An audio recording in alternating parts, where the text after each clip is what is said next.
5:30 a.m. call time. It's production day 3, I think, but we've been here for 5 days.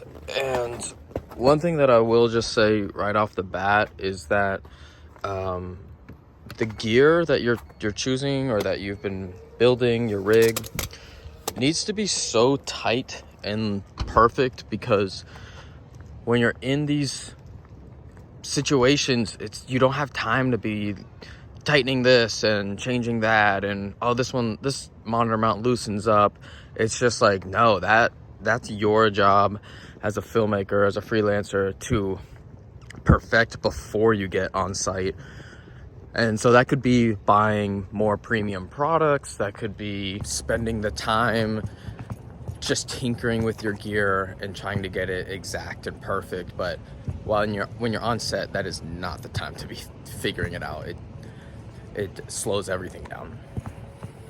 A-Team has already started shooting. I have a few more minutes before I need to begin, but I did get a client request to revise a proposal, so I'm quickly handling that now. So even when I'm here doing work, I need to still keep tabs on all my other clients, because this is a big job coming up and I need to make sure that it goes through.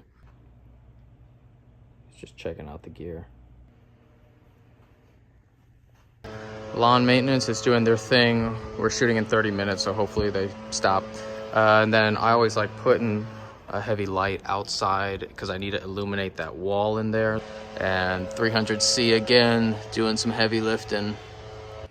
All right, here is our lighting setup. So we're gonna be shooting with these converging lines on the table. I'm always a fan of that. And then we're gonna have our key right here. Our backlight is the 200X. So this one is at 5600 daylight balance to match the daylight light coming in. And then I wanted a little bit of a warmer tone to backlight the green shrubbery and this wall, because this stuff is yellow, so it just makes sense. It's motivated. And then the light I set outside, that is giving a splash here. So I'll show you on the camera what it actually looks like. Okay.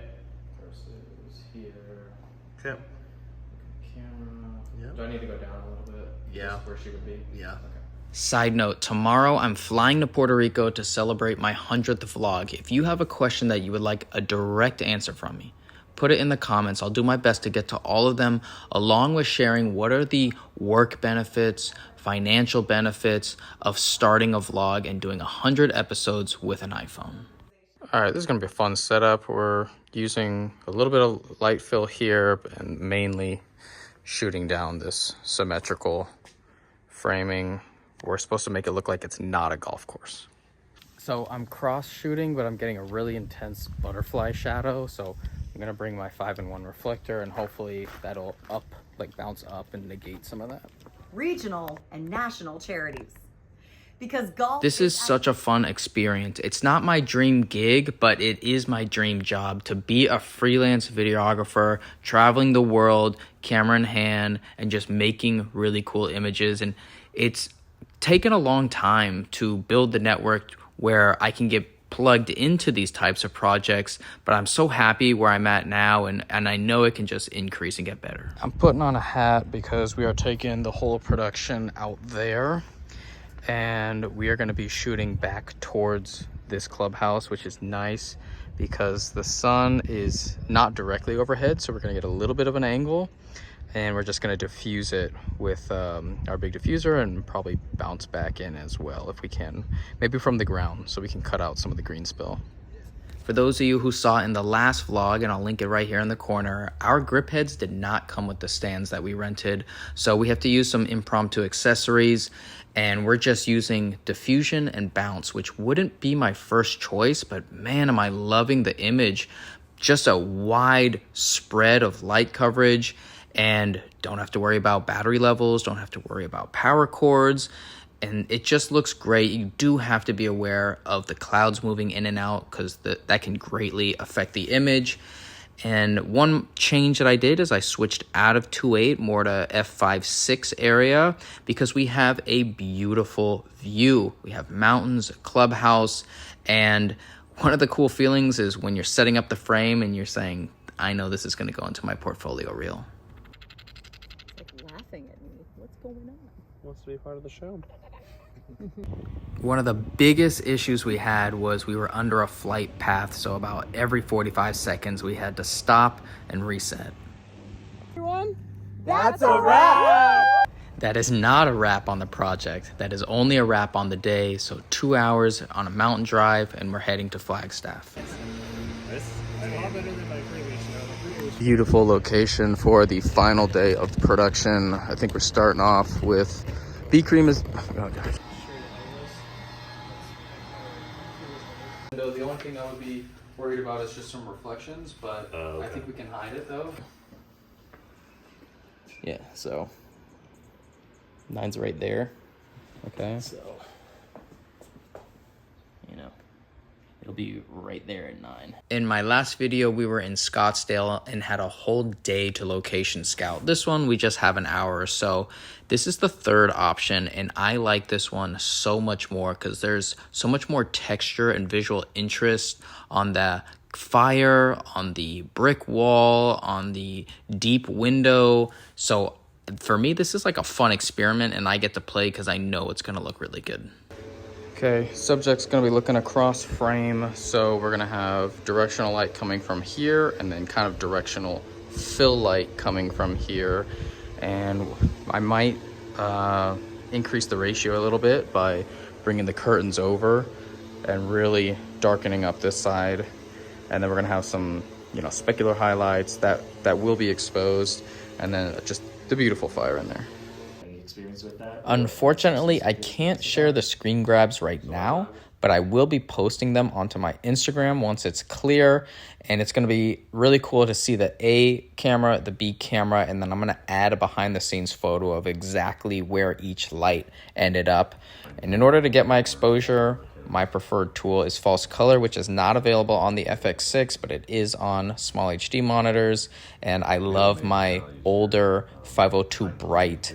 It takes no power, it's bright, it's sharp, and they last a long time. And I'm really happy I got one. Was able to find it on eBay. And when you pair that with my little monitor mount that I have, it's a perfect combination. Of course, that's all linked in the description.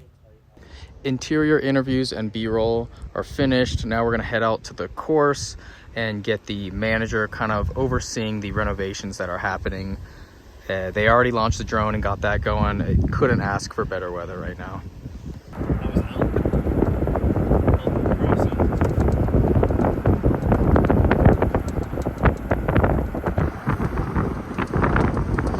So absolutely gorgeous view. We're getting the mountains in the back, and they're going to do a cart-to-cart tracking gimbal shot.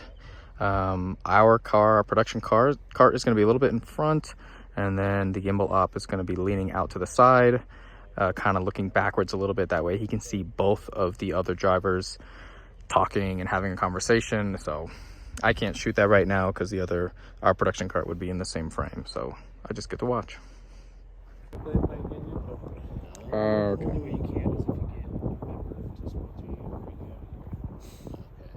So like if my friend lived at this house and I was crashing at his place and like, oh, let's play a round of golf. I know I've said it a million times, but this is the fastest, most efficient camera setup I've ever used. We keep switching from B-roll, interview, pickup shots, whatever, and just having the internal ND. And I do think part of it is because of my monitor setup. This is the most efficient one that I've ever used.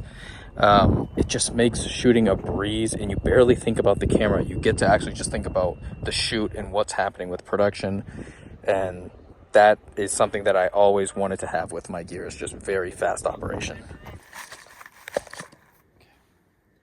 All right, and rolling. Okay.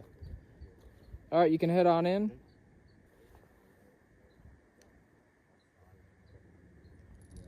Basically do that same thing, but facing this way.